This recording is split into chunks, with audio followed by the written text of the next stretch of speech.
I was 13 years old and spending the night on my best friend's couch. It was late and he'd gone to his room for the night. But I was having a hard time getting to sleep. It was too quiet. I can't go to sleep when things are too quiet. At home, I always slept with the radio on.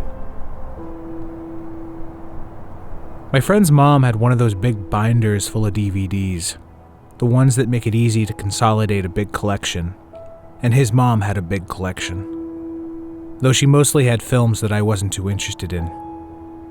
I was browsing the binder, which wasn't organized in any particular way, looking for a good movie to fall asleep to, when I found a movie with an evocative and somewhat familiar title, placed between First Wives Club and Little Women. It was called 12 Angry Men. At that age, I was already a big movie nerd. I spent most weekends at my friend's house doing marathons of Lord of the Rings, Star Wars, X-Men, and Spider-Man, but classic films were still mostly unexplored. I don't think my family had a single classic film in our VHS collection. Frankly, the mere thought of watching a black and white movie filled me with the dread of inevitable boredom. I must have thought that 12 Angry Men was the perfect movie to send me to sleep. I slipped the DVD into the player and settled into a big fluffy couch, drawing a borrowed blanket up to my chin as the menu screen lit up the room. I rested my head onto a pillow and prepared myself for a good night's sleep. I pressed play. I didn't go to sleep. Instead, I watched one of the greatest films of the 50s, and my life would never be the same. It begins with little preamble. 12 jurors, all men, enter a room after having heard the trial of an 18-year-old man who is charged with the murder of his father. We see the defendant only briefly, only long enough to see that he is young, and he looks afraid.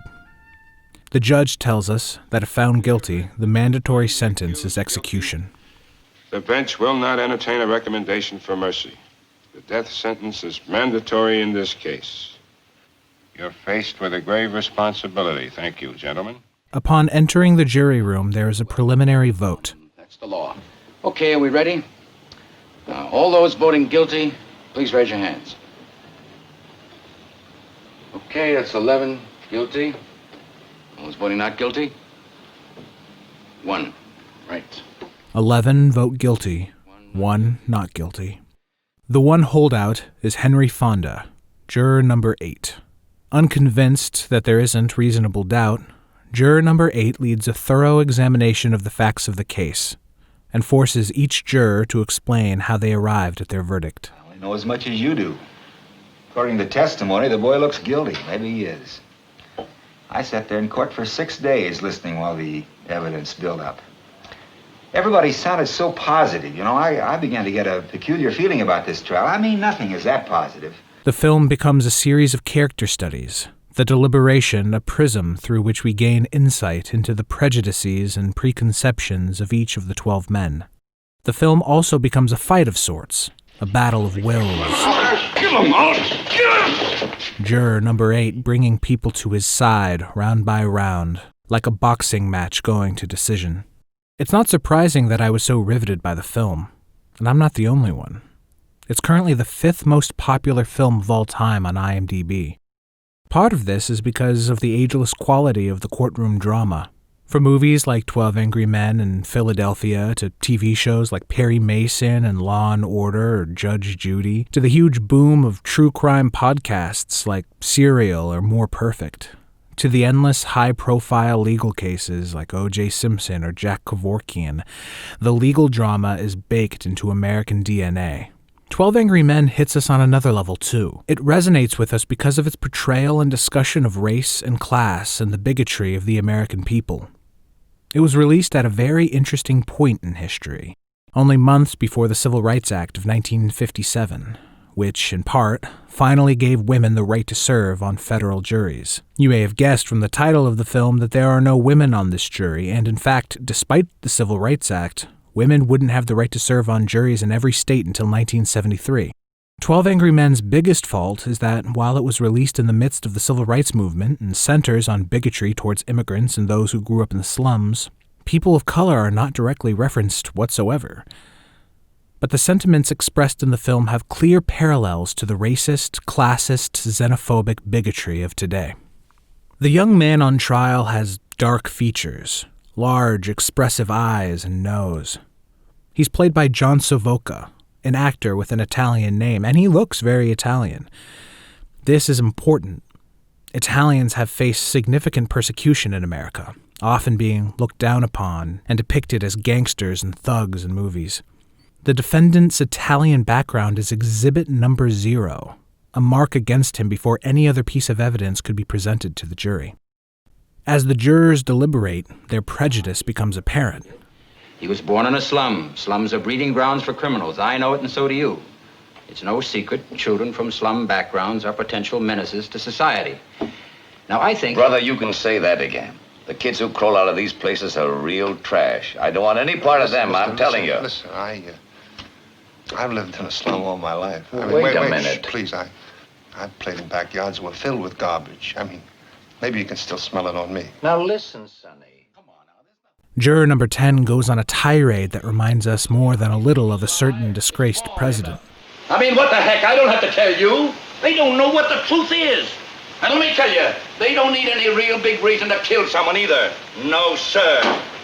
They get drunk. Oh, they're real big drinkers, all of them. You know that. They're bringing drugs. Well, nobody's blaming them for it. That's the way they are, by nature. You know what I mean?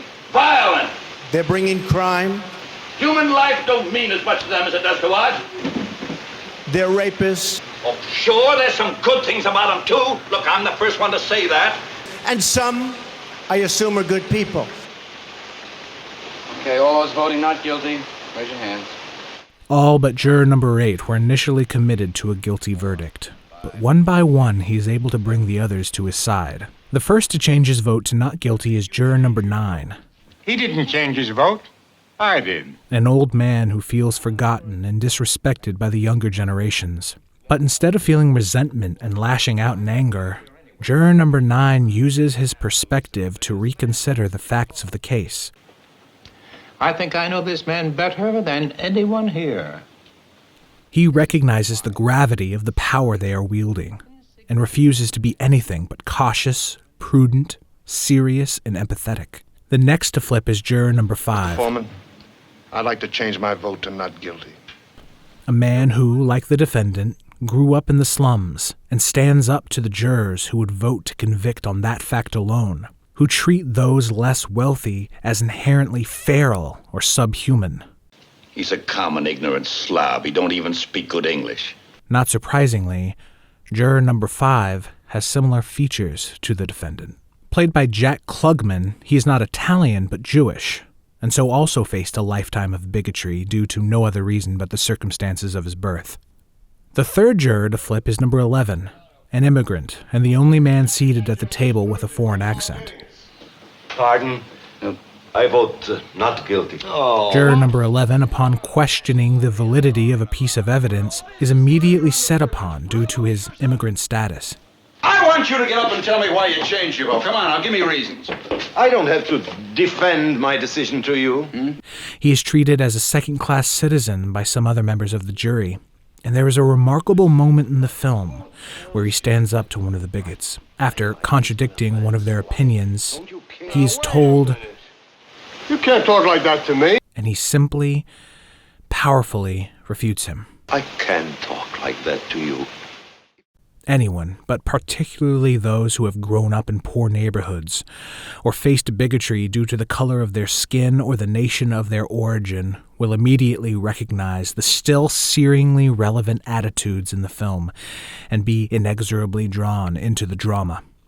12 Angry Men is so beloved because it's familiar and relatable and enjoyable, and it's the perfect gateway drug into the world of classic film. The human relationship to art and entertainment is fascinating. While there are similarities to how we all discover the things we love, You're like everybody else. it's the details of the discovery that I find so interesting. You think too much, you get mixed up. Everybody loves movies, but why do some people, like myself, and I'm sure many of you, love them so fanatically? Why do I love classic films while for many others they remain a chore to watch? Most people, in my experience, don't really watch many movies older than the year they were born, and that totally makes sense. People want to watch the movies that people are talking about, or the movies that have been advertised to them. And those movies are the ones that have just been released in theaters or on a big website. There's no one at the water cooler discussing Roman Holiday. You're not going to see any advertisements for the Philadelphia Story, unless you're watching Turner Classic Movies. It's not that people are naturally more attracted to films from their own lifetime. It's just that, for most people, it's all they've ever known. Who knows how my life would have turned out if 12 Angry Men wasn't in that DVD case? But to be clear, my movie-watching habits absolutely skew towards the present. The majority of the movies I've seen are from my lifetime. I ran the numbers. Based on the data I've entered into Letterboxd, almost exactly 2/3 of the films I've seen are from my lifetime. And considering that my movie-watching habits are far from indicative of the average millennial, I can only imagine how few classics have been seen by most people my age. I'm going to sound like a snob here, and I admit, I have snobbish impulses, but stick with me. I think that the collective taste of the American movie-going audience is absolute garbage. I think it's juvenile, unsophisticated. If you say stuff like that to him again, I'm gonna lay you out. Please, don't be offended. It's not your fault. In the golden age of Hollywood, films were made for adults. Yes, there were kids' films. The Disney cartoons were huge. But if you look at the most successful films of the 30s through the 60s, they were predominantly adult-oriented dramas like Gone with the Wind, Mrs. Miniver, Casablanca. Films that young children had no interest in. Unlike today, teenagers were not the target demographic of the most successful films of the era, which forced the young adult of the time to quickly develop more adult tastes. But as the 60s made way for the 70s and blockbusters like Jaws and Star Wars broke box office records, there was some sort of cultural shift. Maybe it was the baby boomers coming of age, but Hollywood stopped worrying about adults and shifted their attention to teens. The following decades, up to and including the present, have catered the most popular films to adolescent tastes. That is not to say that the filmmaking itself is unsophisticated, only that the audience for which it is made is presumed to be unsophisticated. So no film can be too difficult for the average teen to enjoy or recommend to their friends. Nowadays, films geared towards adults are relegated to the indie or low-budget realm. Most of the big studio product, the so-called tentpole films, are four-quadrant pictures who can't afford to target only a male or female audience, or only a young or old audience. They must appeal to all people of all stripes, and therefore cannot contain anything that would offend or confuse or otherwise lose the attention of even a fraction of their potential market. The young American no longer needs to develop an interest in more sophisticated films. Oh, I hate these things. Because all popular films are now catered to them. Why would they bother exploring classic cinema? Classic films sometimes require an intellectual muscle that they haven't been bothered to develop. You ought to have more respect, mister. And the sad state of the film industry is the result. But let me be absolutely clear. Everything I've just said should not be considered an insult to your personal taste. There is nothing wrong with just watching modern movies, or just watching horror movies, or romance movies, or cartoons. What you do with your free time is your business. And I don't want to belittle people for not watching films that I think are more worthy of their time. Whatever you take joy in is worth your time. But I'm here to make a case for classic films. To enjoy them to their fullest requires an understanding of the context in which they were made, the year of release, the country of origin, the politics of the time. If you feel like it's not worth your effort, I completely understand. But let me ask you a question. Are there any films that you truly love? Films that fill you with excitement or joy? Films that are poignant or philosophical? Films that give you a profoundly new perspective? Have you ever seen a film that changed your life? I can assure you, that by not exploring the thousands of movies made in the first 60 years of film, you are going to miss out on hundreds of films that will affect you in the very same way as your favorite films of the modern era. As much as I bemoan the current state of film in America, we're living in a new golden age of media. With streaming video, classic films are now more accessible than they've ever been. There is a classic film out there that will change your life. You just have to press play.